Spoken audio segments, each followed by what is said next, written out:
Eric Jangaya Kwacha otero kony mar mattresses ongede kaachiel kod chiemo ne jodak e kar dak mongohore ma Mukuru wa Ruben modong kod achiedh nade tok mwandu gi duto wang'e masira mar mach, masira mabende notimore chieng' tich ang'wen otieno.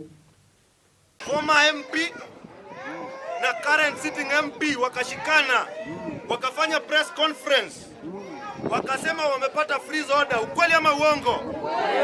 Lakini kesho yake NMS na tractor ikabomolea watu wetu.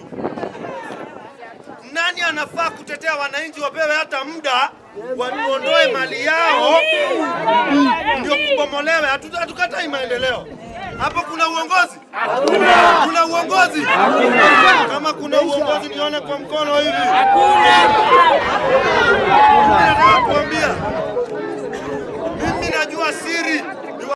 Plot zenu zitakuwa safe na hakuna siku mtabomolewa kama kubomolewa kama mimi niko hai. Hamwezi kubomolewa kama mimi kiongozi niko hai. Mambo ya kuchaguliwa alafu unarudi kuwa broker kwa ploti za wananchi, hiyo itakwisha. Jambo la tatu, waletea na blanketi 100 na unga nayo sijui kama tutaweza kuhesabu.